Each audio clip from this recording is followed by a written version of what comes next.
마태복음 17장 1절로부터 12절까지. 자, 같이 봉독하시겠습니다.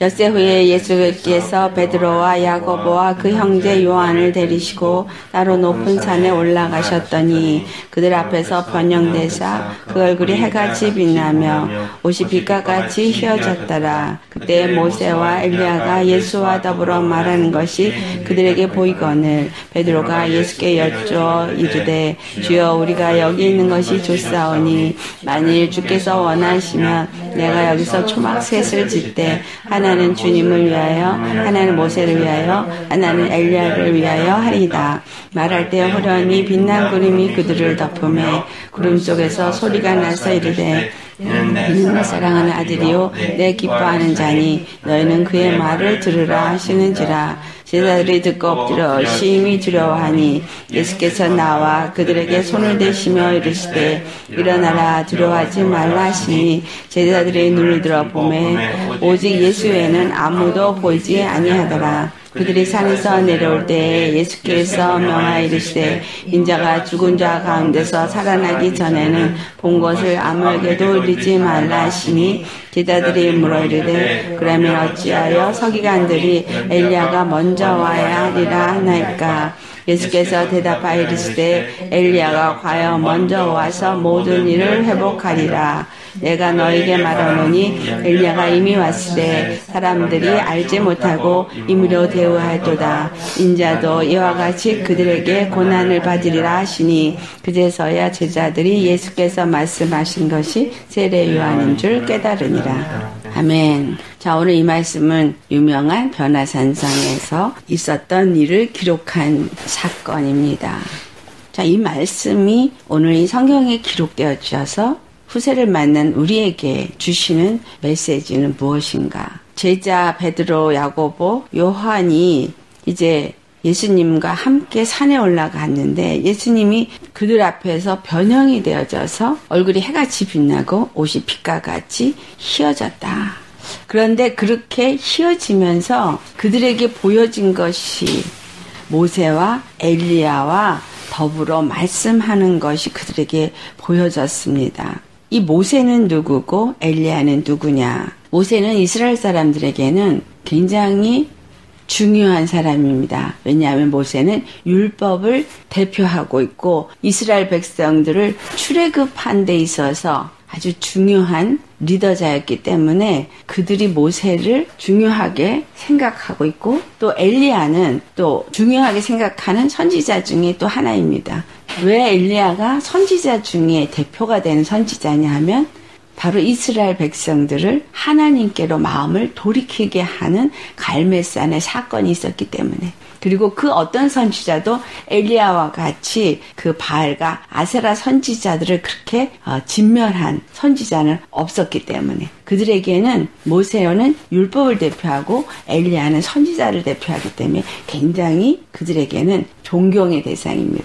그런데 예수님이 왜 이들 앞에서 모세와 엘리야와 얘기를 하고 있는 모습을 보여주었느냐 하는 것입니다. 이것을 보고 베드로가 주님이 원하시면 초막 셋을 짓겠다. 모세를 위하여, 엘리야를 위하여, 예수님을 위하여 초막 셋을 짓겠다. 이런 말을 합니다. 모세나 엘리야나 예수님을 이들이 어떤 위치에다가 둔 거예요? 동등한 위치에 두었다는 거예요. 이스라엘에게 중요한 이스라엘이라는 나라가 이루어질 때에 중요한 역할을 한 사람이 모세요, 엘리야인데 예수님도 그러한 사람으로서 이 셋을 동일한 곳에 두고 새 초막을 짓겠다. 이때까지도 아직 이 제자들이 예수님을 3년을 따라다니면서 많은 이적과 표적을 보고 가르침을 받고 하였는데도 아직도 예수님이 누구신지를 깨달아 알지 못하고 있었다라는 것을 우리가 알 수 있습니다. 그럴 때 이제 하늘에서 음성이 들립니다. 그 음성은 무슨 음성이었어요? 하나님 여호와께서 사랑하시는 아들, 기뻐하시는 아들은 오직 예수님 뿐이시다 라는 말씀을 합니다. 그래서 너희는 그의 말을 들으라 하고 그들이 두려워서 떨고 나니까 예수님 외에는 아무것도 그들 앞에 있지 않았습니다. 이것은 모세도 아니고 엘리야도 아니고 오직 예수 그리스도만이 하나님께서 기뻐하는 자요, 하나님이 우리에게 구원을 주시기 위해서 보내신 자요. 우리는 예수님의 말만 듣고 예수님만 섬기는 자가 되어야 될 것을 보여준 겁니다. 율법이 그들에겐 굉장히 중요한 위치를 차지하고 있고, 또 모세라는 사람은 율법을 준 사람이고 이스라엘을 출애굽을 해서 가나안에 이르게 한 아주 중요한 사람이고, 그들이 이제까지 모든 말씀을 지켜온 그것들은 모세 입을 통해서 나온 말씀들을 지켜 행하기 때문에 모세가 그만큼 중요한 사람입니다. 모세의 시체를 찾지 못했죠. 하나님이 왜 모세의 시체를 감춰버리셨느냐. 사단이 모세의 시체를 가져가려고 할 때 거기서 미가엘과 싸움이 일어납니다. 무슨 싸움? 그 모세의 시체를 가져가지 못하게 하도록. 이것을 하나님이 하신 이유가 있어요. 왜 이 일을 했느냐. 모세가 그만큼 이스라엘 사람들한테 굉장한 우상이 되어질 수 있다라는 거예요. 오늘날 율법을 이스라엘 사람들이 지키고 있는 이 상황에서 바리새인이나 제사장들이나 이 모든 사람들이 그 율법을 중요시 여기고 율법이 그들에게 의롭다함을 얻는 길이라고 생각을 하고 있는 상태였습니다. 그래서 예수님 앞에서 그 모세를 보이게 하여 주셨는데, 이 모세는 구약을 대표한다 이렇게 보시면 돼요. 그런데 누가복음 24장 44절의 말씀에 이 모세가 기록한 그 모세오경 율법서가 예수 그리스도에 대한 것을 기록한 책이다 이렇게 말씀하고 있습니다. 그러니까 율법은 바로 예수 그리스도를 우리에게 알게 하도록 기록된 책이다. 그 말씀을 사도 바울이 로마서 3장 20절에 율법은 죄를 깨닫게 하는 법이다 그렇게 말하고 있어요. 그러니까 율법은 예수 그리스도를 소개하기 위해서 주어진 법이고, 율법은 예수 그리스도를 나타내는 법인데, 사도 바울이 말한 거 보니까 율법은 죄를 깨닫게 한다. 그리고 나서 갈라디아에 가서 사도 바울이 뭐라고 또 얘기를 하냐면, 율법은 바로 몽학선생이다. 예수께로 인도하는 가르침이다. 이렇게 말하고 있어요. 율법은 예수 그리스도를 말하는 법이고, 율법은 죄를 깨닫고 예수 그리스도께로 인도하는 법이다. 다시 말하면 율법은 죄를 깨달음으로써 해마다 속죄 제물이 필요하고, 속죄 제물이 피를 흘려 죽어야지만 그들의 죄가 대속함을 받은 제물로 인해서 속죄함을 1년 동안 받는 그것을 율법은 계속해서 가르쳐 주었다. 그래서 그들이 율법에서 드려졌던 제물들, 그 피 흘림은 모두가 예수 그리스도께서 제물로 오셔서 피를 흘리시는데, 짐승은 1년 된 짐승은 1년의 죄밖에 사해질 수 없지만 영원한 생명을 가지신 예수님은 영원한 죄사함을 줄 수 있다. 그래서 이 모세는 예수님을 가르쳐주기 위해서 존재한 자였다라는 것입니다. 또 그 다음에 나온 사람이 엘리야예요. 엘리야는 예수님이 엘리야에 대해서 제자들이 물어봅니다. 왜 서기관들이 엘리야가 먼저 와야 되겠다고 합니까? 그런데 예수님이 엘리야가 먼저 와서 모든 것을 회복해야 한다. 그렇지만 그 엘리야가 이미 왔다. 이런 이야기를 합니다. 그래서 엘리야가 임의로 왔지만 사람들이 그를 엘리야로 알지 못하고 임의로 대우했다라는 말씀을 들을 때, 아, 세례 요한이 바로 그 엘리야구나. 세례 요한과 엘리야에 대해서는 이미 제가 여러 번 말씀을 드렸었는데, 엘리야가 갈멜산에서 바알과 아세라를 하나님으로 알고 섬겼던 이스라엘들에게 바알과 아세라가 하나님이 아니라 참 하나님이 누구신가를 하늘로서부터 불을 내려서 이스라엘 백성들에게 참 하나님을 섬기도록 그들을 돌이키게 한 유명한 사건으로 엘리야는 그들에게 선지자 중에 선지자로 숭상을 받습니다. 세례 요한이 400년 동안 아무런 하나님의 음성이 없을 때, 선지자가 없을 때 어느 날 갑자기 광야에서 외치는 자의 소리가 있어서 가라사대 회개하라 천국이 가까워하느니라. 이 말을 아비의 마음을 자녀에게, 자녀들의 마음을 아비에게 돌이키게 한다는 엘리야의 영으로 임하셔서 오실 예수님을 맞이하기 전에 그들이 하나님을 바로 맞아들일 수 있도록 돌이키게 하는 일을 한 것이 바로 세례 요한입니다. 다시 말해서 선지자의 역할도 누구를 위해서 주어진 역할이냐면 그 또한 예수 그리스도를 위해서 하나님이 구약의 선지자들을 세우셨다. 선지자들이 세우신 용무가 뭐였어요? 선지자들은 항상 이스라엘 백성들이 하나님의 말씀을 바로 섬기지 않고 우상을 섬기고 하나님 앞에 범죄했을 때 선지자들의 입을 통해서 백성들에게 무엇이 잘못된지를 깨닫게 하고 그들로 하여금 하나님을 바로 섬기도록 하나님의 말씀을 전하는 자의 역할이었다. 그래서 이 선지자는 바로 세례 요한이 예수 그리스도로 이 땅에 오실 그 예수님 메시아에게 초점이 맞춰지도록 엘리야의 영으로 오실 그러한 자다라는 것을 말씀하고 있습니다. 이 모든 초점은 누구에게 다 초점이 맞춰져 있냐면 예수 그리스도께 맞춰져 있다. 사도 바울이 에베소 2장 20절에 이런 말을 합니다. 너희는 사도들과 선지자들의 터 위에 세우심을 입은 자라. 사도와 선지자도 무엇을 말한 사람들이냐면 다 선지자는 구약에서 예수님을 말했던 자요. 사도는 신약에 와서 예수 그리스도를 말했던 자입니다. 우리의 믿음은 바로 사도와 선지자들이 말한 예수 그리스도를 믿는 믿음으로 믿음 위에 세워진 자다. 그런데 그 예수님이 누구냐? 오늘 이 본문에 하나님이 하늘로부터 말씀하시기를 이는 내 기뻐하는 자요. 내 사랑하는 자요, 내 기뻐하는 자. 내 사랑하는 자요, 내 기뻐하는 자라고 말씀을 한 이유가 무엇이냐라는 거예요. 모세도 아니고 엘리야도 아니고 예수 그리스도가 모세나 엘리야와 다르게 하나님이 사랑하시고 하나님이 기뻐하는 자라고 말하는 그 이유가 무엇이냐? 그것은 모세가 하나님의 뜻을 이루시는 일에 쓰임을 받았지만 인생들을 구원하는 일에 자기의 목숨을 드린 자는 아니었다라는 거예요. 출애굽을 해서 이스라엘 백성들을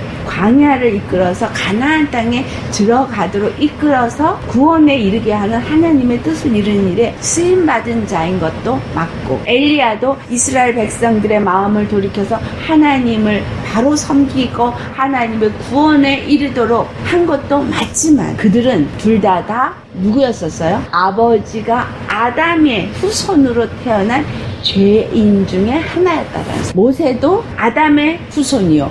엘리야도 아담의 후손이에요. 이들은 하나님 앞에 쓰임을 받고 구원을 이루게 하는 일에 쓰임을 받았지만 이스라엘 백성들이 구원을 얻게 하는 일에 쓰임을 받았지만 그들은 우리 인간 사람들이 죄사함을 얻게 하는 피 흘림은 줄 수 없는 존재였다라는 거예요. 이것은 또 우리에게 무엇을 가르쳐주고 있느냐? 우리가 모세와 같이 정말 귀하게 쓰임을 받고 율법을 잘 지키고 엘리야와 같이 정말 불을 하늘에서부터 내려서 하나님의 살아계심을 나타내는 능력을 나타내는 이적과 표적을 일으키는 그러한 자일지라도 그들은 죄인이다 이 말이에요. 그들은 사람을 구원하게 하는 일에 쓰임을 받을 수 있는 존재가 아니다라는 거예요. 무슨 존재만 될 뿐이에요? 예수님께로 인도하는 존재. 하나님이 각자에게 맡기신 일을 그 맡기신 사명을 맡기신 그 은사를 가지고 행할 뿐이다라는 거예요. 교회에서 우리가 많은 일을 했고 또 어떤 직분을 가져서 많은 봉사를 했어도 우리는 하나님 앞에 내 자신이 의롭다 할 만한 것은 아무것도 없다라는 사실을 알아야 합니다. 하나님이 사랑하시고 하나님이 기뻐하는 자는 어떤 자냐? 의인만을 사랑하시고 의인만을 기뻐하신다는 사실을 우리는 알아야 합니다. 어떤 사람? 죄 없는 사람. 그런데 예수 그리스도는 어떤 분이셨어요? 그분은 죄 없는 하나님이시죠. 그랬죠? 그는 말씀이셨고 말씀으로 천지를 하나님과 함께 창조하셨던 분이고 그 말씀 안에는 생명이 있었던 생명 그 자체이신 분이 육신을 입고 이 땅에 아들로 오셔서 우리와 똑같은 인자, 육체의 몸을 가진 자이지만 그러나 그는 거룩하신 분이시다. 죄가 없은 분이시다 라는 거예요. 그래서 거룩하고 죄가 없는 분이기 때문에 예수님은 우리의 죄를 위해서 대속제물로 죽어줄 수 있는 분이시다라는 거예요. 하나님이 기뻐하는 자는 어떤 분이냐? 하나님이 사랑하고 하나님이 왜 예수님을 기뻐하냐면 하나님이 이루고자 하는 인간 구원, 하나님이 이루고자 하는 마귀 진멸, 하나님이 이루고자 하는 그 이름, 구원의 하나님이라는 이름의 영광을 나타낼 수 있는 그 사람만을 하나님은 기뻐하신다라는 거예요. 모세도 엘리야도 그 세 가지 뜻 이룰 수 있는 자는 아닌 거예요. 오직 예수님 한 분만이 우리 인간들의 죄를 위해서 영원한 피를 흘려줄 수 있는 거룩한 분이시오. 마귀를 진멸할 수 있는 생명의 권세를 가지신 분이요. 그 구원을 이루어서 하나님의 이름 여호와 아도나이 구원의 하나님이라는 이사야서 42장 8절에 하신 말씀처럼 나 여호와 나는 구원의 하나님입니다. 나는 내 이름을 내 영광을 다른 자에게 다른 우상에게 주지 않겠다 하신 그 영광 오직 단 한 분 여호와만이 우리의 구원이시고 단 한 분 여호와만이 우리의 하나님이 되어줄 수 있고 주가 될 수 있다는 것을 나타내신 분은 예수 그리스도 한 분뿐이었단 말이에요. 그렇기 때문에 하나님은 예수님을 내 사랑하는 자요 내 기뻐하는 자라. 우리가 초막을 짓고 섬길 분은 예수님 한 분이시지 모세도 아니요 엘리야도 아니다라는 거예요. 이 세상에 아버지가 있게 태어난 모든 자들은 다 죄인이기 때문에 그 누구도 숭배의 대상은 아닌 거예요. 부다도 마호메도 문선명도 거기다가 다른 이름으로 우리에게 숭상을 받는 사람들이 많이 있습니다. 능력을 행하는 목사님들 굉장히 존경의 대상이 되어져서 정말 그런 분이면 마치 하나님처럼 생각해서 그분이 안수할 때 능력이 많이 나타나면 그냥 그 손에 어떻게든지 손 한 번이라도 닿으면 내가 정말 하나님의 기름 부음을 받고 하나님의 능력을 받고 뭔가 하나님 안에서 정말 축복받은 자가 될까 해서 그런 사람들에게 쫓아다니면서 기도받기를 원합니다. 오늘 베드로가 모세를 위해서 초막을 짓고 엘리야를 위해서 초막을 짓겠다고 한 것과 다를 바가 없는 겁니다. 능력을 주시는 이가 누구세요? 하나님이세요. 그는 단지 능력이 있는 목사님은 하나님이 기름을 부어서 모세를 사용한 것 같이 엘리야의 기도를 듣고 역사하셨던 것 같이 하나님이 그를 사용하는 자이지 그가 존경의 대상, 그가 숭배의 대상은 아니라는 겁니다. 그런데 우리는 그러한 능력을 행하는 목사님들을 마치 신처럼 대우해요. 그런데 정말 예수 그리스도에 대해서는 우리가 어떻게 그분을 숭배하느냐. 보이지 아니하는 하나님이라 하여서 정말 예수님한테는 보이는 사람한테는 정말 잘합니다. 그런데 보이지 아니하는 하나님한테 정말 그렇게 하느냐. 목사에게 보이기 위해서 뭔가 내가 이런 것을 한다라는 것을 나타내고자 그래서 내가 복을 받고자 하는 그런 마음에서 하고 있다면 거기에는 예수님이 없다라는 거예요. 예수님이 우리에게 보여주신 것은 하나님이 이는 내 사랑하는 자요 내 기뻐하는 자라고 말씀하셨던 것은 예수님이 십자가에 죽으셨기 때문입니다. 십자가에 죽으시는 것이 하나님의 뜻이었기 때문에 하나님의 뜻대로 자기가 아무것도 아닌 자같이 죽으셨기 때문에 내 사랑하는 자요 내 기뻐하는 자라는 거예요. 예수님은 하나님과 동등됨을 취하지 아니하셨던 하나님의 본체셔요.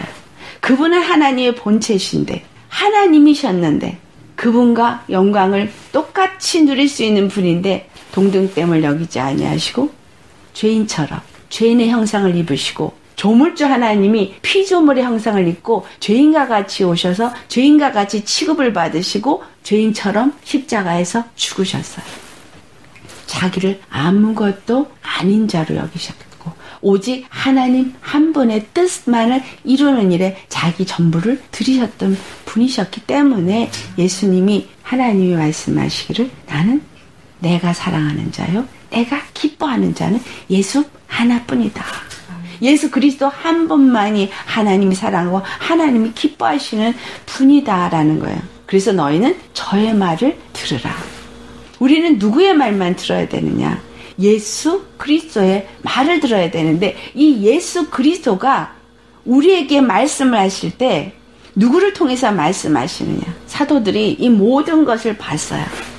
예수님이 죽었다 살아난 것도 받고 또 승천하는 것도 받고 그동안 3년 동안 많은 가르침도 받았고 그렇기 때문에 얼마든지 나가서 할 말이 많았지만 나가지 말라 그랬어요. 전도하지 말라. 내가 너에게 몇 날이 못 되어서 성령을 보냈을 텐데 성령이 오실 때까지 너희는 기다리라. 그런데 왜 성령이 올 때까지 기다리라 그랬냐면 성령이 너에게 오시면 모든 것을 가르치시고 내가 너에게 한 모든 말을 생각나게 할 것이기 때문에. 무슨 말이에요? 성령에 의해서 너희가 복음을 증거해라.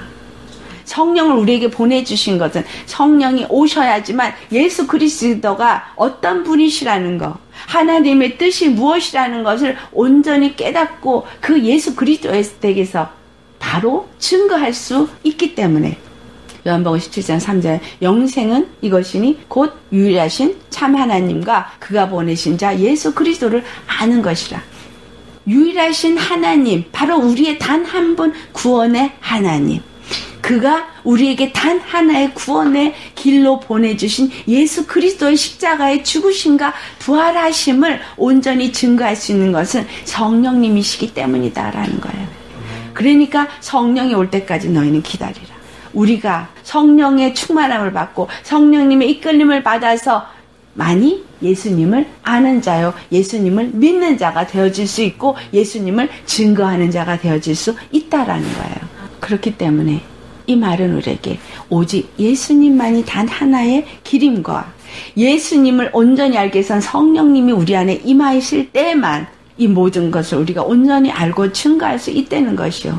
세 번째, 우리는 아무것도 아니라는 거예요. 모세나 엘리야가 세례 요한이 다만 쓰임받은 자일 뿐이지 그들을 통해서 구원이 이루어지는 것이 아닌 것처럼 우리를 통해서 우리가 어떠한 일을 했어도 우리가 인생을 구원할 수 있는 자가 아니기 때문에 다만 우리는 겸손히 내어드리는 도구일 뿐이다. 성령으로 하지 아니하고는 아무것도 할 수 없는 존재다. 그렇기 때문에 성령의 충만함을 입고 하나님의 뜻을 알고 그 때때로 쓰임을 받는 인생일 뿐이다라는 거예요. 주님이 나를 사랑하고 주님이 나에게 기뻐하는 자라고 말씀하는 것을 들으셨다면 그것은 내 안에 주님이 사랑하고 주님이 기뻐하는 분이 계시기 때문이에요. 우리가 그분 안에 있기 때문에, 그분이 우리 안에 있기 때문에, 우리가 믿음으로 예수님과 하나이기 때문에 예수님의 영으로 인도함을 받고 예수님의 영의 역사 안에서 일하는 자이기 때문에 내 사랑하는 자야, 내 기뻐하는 자야 라고 말씀하시는 것이지, 예수님을 떠나서 우리는 하나님 앞에 결단코 사랑받고 기뻐함을 받을 수 있는 조건이 아무것도 없다라는 사실입니다. 사람은 절대로 경배의 대상이 될 수 없습니다. 누구에게도 우리가 잘났다고 자랑할 것도 섬김을 받는 대상이 되어져도 안 된다라는 거예요. 그래서 너희가 선생이 되려고 하지 말라라는 말씀 기억하셔야 합니다. 우리가 아무리 많은 사람을 가리키고 많은 사람이 나로 인해서 은혜를 받고 또 그들이 정말 변화되어져서 우리가 아무리 많은 능력을 행하는 자가 되어졌다 할지라도 우리는 우리 스스로가 영광을 받을 수 있는 것이 아무것도 없는 자라는 사실입니다. 오직 예수님만이 하나님 앞에 사랑받는 자, 기뻐받는 자, 영광 받는 자. 아멘. 우리는 그렇기 때문에 온전히 예수님이 나를 주장하다, 온전히 나는 예수님 안에만 들어가도록, 그래서 내게서부터 누구만 영광받도록 예수님만이 영광받고 예수님만이 창송받으시고 하나님만이 경배받으시도록 그렇게 우리 자신이 드려지는 자가 되어야 합니다. 많은 목사님 중에서 내가 이런 말을 하는데 우리는 그런 말 하지 맙시다. 나한테 와서 말씀을 배우기만 하면, 내가 기도만 하면 나라는 존재 없어야 합니다. 아멘. 정말 우리는 아무것도 아닌 겸손한 자로 하나님만 높이고 예수 그리스도만 나타내고 예수님께만 영광 돌리는 자가 되시기를 예수 이름으로 축원합니다. 아멘.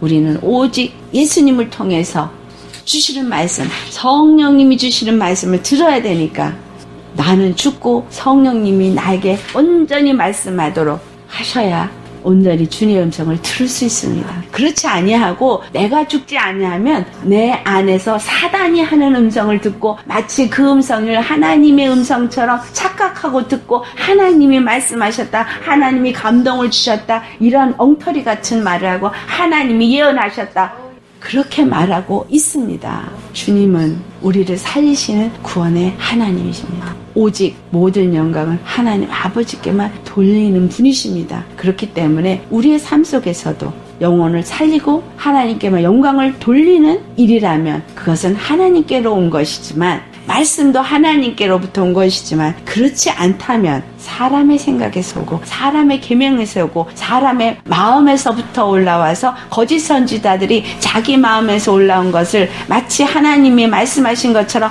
말한다고 한 것을 말하는 것입니다. 예수님만을 섬기고 예수님의 음성만을 듣는 자가 되시기를 예수의 이름으로 축원합니다.